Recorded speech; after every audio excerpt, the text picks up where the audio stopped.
పొర ఏదైతే ఉందో భూమి పొరను మొత్తం ఇది పదన చేసుకొని ఉంచుకుంటారు సార్.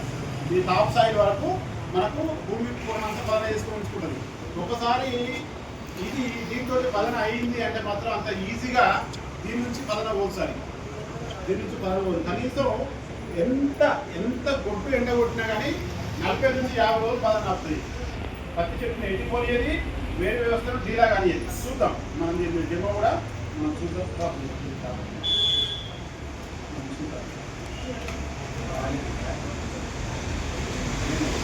చూడండి, ఇది ఎట్లుందంటే గోధుమలా ఉంటుంది. గోధుమలా ఉంటుందని నేను తీసుకు పోసిన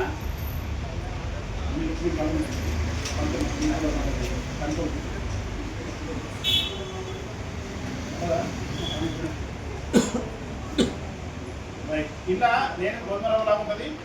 ఒక చిటికడ వేయడం జరిగింది. చిటికడ వేసిన ఇలా ఇది ఈ మట్టితో కలిసిన ఆక్వజల్ వేసింది.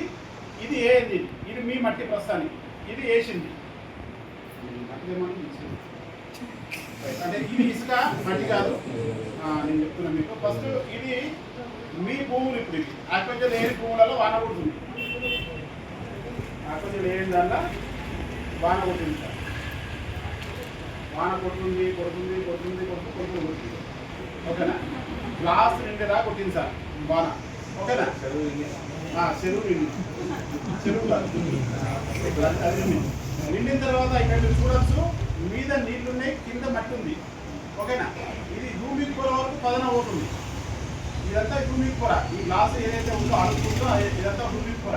ఇక్కడ దాకా మనకు పదన పోయింది. మీద నీళ్లు ఉన్నాయి చూసారా? ఈ నీళ్లు భూమిలో కింగుతాయా, ఇవి కొట్టుకుపోతాయా, ఆవిరైతాయా? ఈ నీళ్లు వేస్ట్ అయితే సార్. ఇది గుర్రంతో కాళ్ళతో పోతుంది. అటు ఇది ఈ నీళ్లు వేస్ట్ అయిపోతుంది. ఇది భూమికి తీసుకొని, ఎందుకంటే భూమికి పొర ఆల్రెడీ పచ్చిగా అయిపోయింది. టాప్ సాయిల్లో కిందికి నీళ్లు పోవు. నేను చెప్పుకున్నాను, అర్థమైంది మీకు అందరికీ. టాప్ సాయిలకు నీళ్లు పోవు. ఇది ఆల్రెడీ తీసుకొని పెట్టుకుంది. ఇక నీళ్ళు వెళ్ళిపోతే పోగా లోపలికి. ఈ నీళ్లు బయటకన్నా వెళ్ళిపోవాలి, ఆవిరన్నా కావాలి, లేకపోతే ఈ నీళ్లను వేస్ట్ అన్నా కావాలండి. వేస్ట్ అంటే కాళ్ళతో అటు ఇటు మూడు అదంతా జరుగుతుంది. ఓకేనా? ఇది ప్రస్తుతానికి మన భూమి ఎదుర్కొంటున్న సమస్య సార్. ఇది మీ భూమి ఎదుర్కొంటున్న సమస్య. ఇదంతా భూమి సాయిల్. దీని కింద టాప్ సాయిల్ ఉంది. టాప్ సాయిల్ నీళ్ళకి తీసుకుంటుందా? తీసుకుంటే మనం కూడా అలా దిగబడిపోతాం మనసులో. ఇది భూమి సాయిల్, పైన నీళ్ళు ఉన్నాయి. ఈ నీళ్ళు వేస్ట్ అయిపోయినాయి సార్. ఇక్కడ కంపెనీ ఏం చేసిన, ఈ విషయాన్ని గ్రహించిన మా బావి సార్ ఏం చేసిన, పాపం రైతుకు ఈ నీళ్ళని వేస్ట్ అయిపోయిన తర్వాత ఈ భూమి సాయిల్ ఎన్ని రోజులు ఉంటుంది? గట్టిగా 2 రోజులు ఎండ గట్టి తప్పింది అనుకో, ఈ పదన కథం. అవునా కదా? ఈ పదన పోయి ఏవైతే మనకు నెరలు పెడుతుంది, మళ్ళీ వాన కూడా దాకా నెరలు పెడుతుంది. నెరలు పెట్టిన తర్వాత ఫస్ట్ ఇక్కడ ఈ భూమి కాస్త ఎండిపోతుంది. ఎండిపోయిన తర్వాత కింద టాప్ సాయిల్లో వాటర్ లేవు. చెట్టు ఏమవుతుంది? ఈ చెట్టు ఎండిపోతుంది. ఎండిపోయి అల్లిపోతా ఉంటుంది. అల్లిపోయిన తర్వాత ఈ రైతు పైపు చాపి అది చాపి నీళ్ళు ఎత్తాడు. నీళ్ళు వేసిన తర్వాత ఏమవుతుంది? ఈ భూమి ఒకటేసారి నిండేసరికి చెట్టుకు ఒకటేసారి నీళ్లు తాపుతాయి. తాగేసరికి ఏమైనా చెట్టు బరువు అనేది ఉంచుకోదు. ఏం చేస్తుంది? రాలిపెడుతుంది. పూత కూడా అంతా రాలిపెడుతుంది. అది సిస్టమ్, ఆ పత్తి సిస్టమ్. BT2 సిస్టమ్ అంటే అదే అన్నట్టు. BT2 పత్తి ఏదైతే ఉందో దానికి పాండ్రి తాగినా, ఒకటేసారి నీళ్లు తాగినా అది బరువు ఉంచుకోదు. ఓకేనా? బరువు అంటే ఏంటిది? కాయలు, పూత, గూడ ఏదైనా కానీ.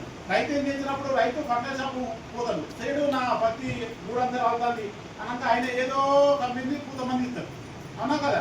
పట్టుకొచ్చి కొడతాడు అంతే. పూత అప్పటికప్పుడే మొలుతుంది. పొద్దున వరకు మొలవది కదా. అంటే మన దాని పూత వచ్చిందానే కాపాడాలని చెప్పేసి కంపెనీ ఏం చేసిందంటే ఆక్వాజల్ తయారు చేసింది. మీరు ఒకసారి చూడండి, ఇక్కడ ఆక్వాజల్ దీని పేరు. ఇది భూమికి సాయంతో పాటు కలిసిపోయి ఉంటుంది. భూమిలో కూడా మనం దీంట్లో కూడా నీళ్ళు పోసినాం. ఇది కూడా నిండింది. ఇప్పుడు నేను భూమికి సాయిల్లో నీళ్ళు పోసినా, ఇది అది. ఇప్పుడు ఈ రెండిట్లలో ఆక్వాజల్ వేసిందన్నా నీళ్ళు పోసినాం, ఇలా నీళ్ళు పోసినాం. కానీ దీంట్లో నీళ్ళు లేవు. క్లాప్స్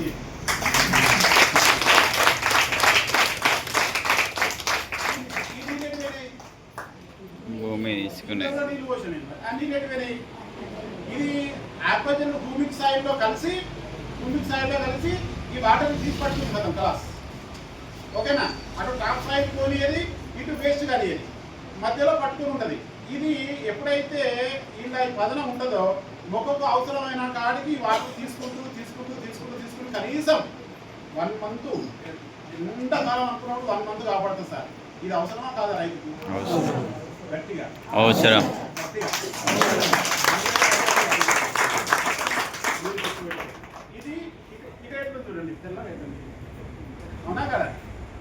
ఇది బెస్టా ఇది బెస్టా? ఎంత గిట్టాం చేసినాయి అదే ఒక కిలోన్నర ప్యాకెట్ గిట్ల ఎకరానికి మనం వేసినట్టయితే అది ఎన్ని నీళ్ళు ఆపాలి సార్? అర్థమవుతుందా మీకు? అర్థం చేసుకుంటారా? అర్థం చేసుకోండి. ఒక ఎకరానికి ఒక కిలోన్నర ప్యాకెట్ వేసినట్టయితే మనకి ఎంత పంట ఎక్కువ రావాలి, ఎన్ని కాయలు ఆగాలి, ఎంత పూత, ఎంత గూడ ఆగాలి, ఎంత పత్తి వెళ్ళాలి, అవునా కదా? రైతుకు మనం లాభం చేసినట్ట నష్టం చేసినట్ట? లాభం చేసినట్ట కాదా? మన కంపెనీ అంటేనే రైతుకు మేలు చేసే కంపెనీ, రైతును ముంచే కంపెనీ కాదు. ఓకేనా? మనం కామన్గా ఎవరిని ముంచే మన కంపెనీ పరంగా ఎవరు ముందరు, రైతుకు మాత్రం బాగా లాభాలండి, అవునా కదా? ఇది విషయం అర్థమైందా? అయిందా కదా?